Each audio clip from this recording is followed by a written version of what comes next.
Hello welcome दोस्तों, देवभूमि education point में आपका स्वागत है एक बार फिर से। तो साथियों, यहाँ पर उत्तराखंड में जैसे कि आपको पता है, जो एज को लेकर के आंदोलन किया था बेरोजगार संघ ने, और यहाँ पर जैसे कि टैंकी पर चढ़ गए थे और बाकी की चीज़ें आपको देखने को मिली थी।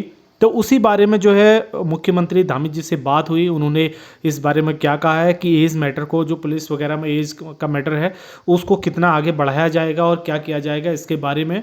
और दूसरा एक जो इम्पोर्टेंट चीज़ें हैं, जैसे एलटी का रिजल्ट है, बाकी के रिजल्ट जो आने बाकी हैं, जिनके एग्ज़ाम हो गए हैं, लेकिन सभी लोग जो है, जो अभ्यर्थी हैं, वो इंतज़ार कर रहे हैं कि इसका रिजल्ट कब आएगा।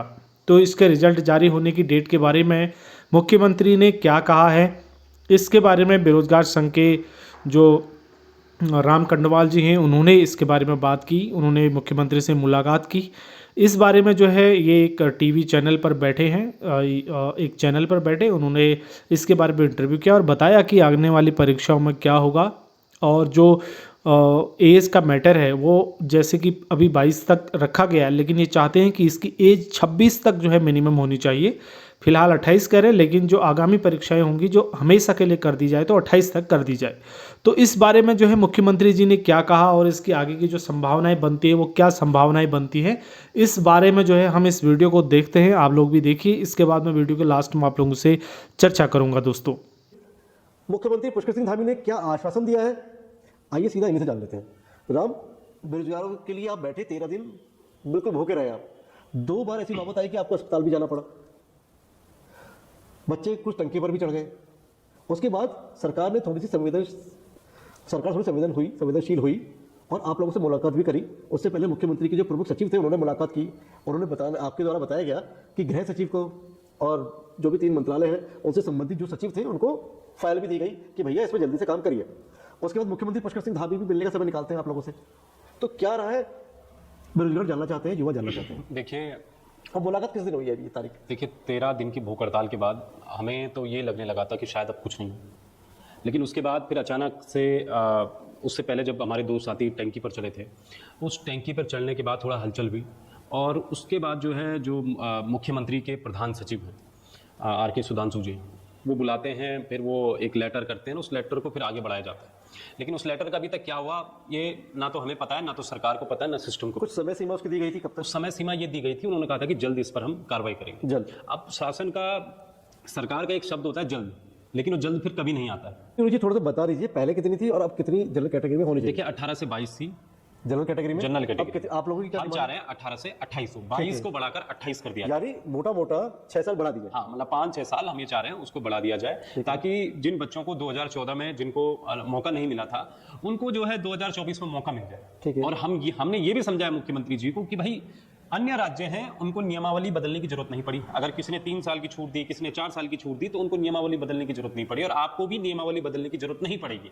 आप सिर्फ एक बार बढ़ा दीजिए, बाद में फिर उनको एक नियमावली ऐसी बनानी चाहिए कि 18 से 25 जनरल की तो होनी चाहिए प्रदेश में। 18 से 25 से फिर 18 से 26 इस प्रदेश में आयु सीमा आने वाले भर्तियों में होनी ही चाहिए, क्योंकि 18 से 22 बहुत, मतलब लेकिन टेम्परेरी व्यवस्था जो है वो 18 से 28 साल कर दीजिए। हाँ, ताकि आगे से जो वैकेंसी है, साथ में मुख्यमंत्री को ये भी ध्यान देना होगा, जो राम कंडवाल भी कह रहे हैं, जो उनके डेलीगेशन ने कहा भी है, कि जो भर्ती है फिर दोबारा से ऐसा ना हो कि फिर 8 साल बाद वैकेंसी निकले, फिर यही बेरोजगार जो है सड़कों पर प्रदर्शन करने को मजबूर हो जाए। बिल्कुल। हमने उनको एग्जाम्पल दिखाया मुख्यमंत्री के सामने, जब हमने कहा कि सर ये देखिए, आप हिमाचल प्रदेश का एग्जाम्पल आप देखिए, यहाँ पर 18 से 26 है और एक हफ्ते पहले विज्ञप्ति निकली है।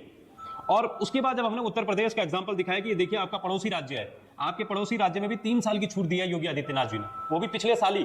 तो उसके बाद फिर मुख्यमंत्री की आंखें थोड़ी बड़ी हुई, उन्होंने देखा अच्छा ऐसा है। फिर उन्होंने शैलेश बगोली को बुलाया कि ये देखिए भाई, ये बच्चे क्या कह रहे हैं, ये कह रहे हैं कि हिमाचल प्रदेश में तो उम्र सीमा जो है बढ़ा रखी है, 18 से 26 है। उन्होंने कहा यूपी में बढ़ा रखी, तो हम क्यों नहीं बढ़ा रहे? मुख्यमंत्री जी ने फिर शैलेश बगोली जी को फाइल दी और कहा कि इसको देखिए आप तत्काल। देखिए, मुख्यमंत्री जी ने ऐसे वादे पहले भी किए हैं। अच्छा, अगर हम 2021 की 22 की मैं बात करूं, तो 2021 लास्ट की बात करते हैं, अक्टूबर की। उस समय हमने ये मांग उठाई थी, क्योंकि भर्ती आ रही थी पुलिस कांस्टेबल की उस वक्त भी। तो हमने ये कहा था कि भाई आप उम्र सीमा बढ़ाइए। मुख्यमंत्री ने कहा इस वक्त तो लेट हो गई है, फॉर्म भरे जा चुके हैं, सब कुछ हो चुका है, लेकिन अगली जो भी पुलिस कांस्टेबल की भर्ती आएगी, मैं वादा करता हूं कि मैं उसमें उम्र सीमा बढ़ाऊंगा।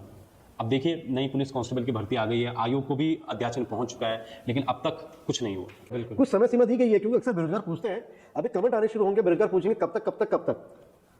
तो कब तक ये बता दीजिए, कब तक, ताकि कब तक धैर्य बना के रखें। कब तक तो हम भी नहीं कह सकते हैं ना, हम कौन होते हैं कब तक बताने वाले। कब तक बताने वाले तो सिस्टम में बैठे हैं, सचिवालय में बैठे हैं, मुख्यमंत्री आवास में बैठे हैं, वो कब तक बताएंगे? हमारा काम तो लड़ना है। अब हमारा तक का आपने जो एक सीमा है, आप शुक्रवार को वहां से रोका है, आपने अपने लिए डेडलाइन क्या रखी है, कितने दिन तक आप रुकने को तैयार हैं? देखिए, हम 20 तारीख तक रुकेंगे। इस 20 तारीख तक हम रुकेंगे। अगर नहीं मान, इस बीच हम सचिवालय जाएंगे, मुख्य शैलेश बगोली जी से मिलेंगे कि भाई आपके पास जो मुख्यमंत्री जी ने फाइल दी थी, उस फाइल का क्या हुआ, आपने उसमें क्या कार्रवाई की, ठीक है, वो हम पूछने जाएंगे। इन केस मान लीजिए अगर नहीं होता है, उसमें कार्रवाई नहीं होती 20 तारीख तक, तो फिर उसके बाद हम अपना अगला स्टेप लेंगे।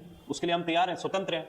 तो हमारा सवाल ये है सिस्टम से, सरकार से, कि उन अभ्यर्थियों से मुकदमा हटाया जाए, उनके मुकदमे तत्काल रद्द किए जाए, क्योंकि वो पढ़ने वाले छात्र हैं, और पढ़ने वाले छात्र में अगर मुकदमा होता है तो डरता भी है कि हम पे मुकदमे हो गए।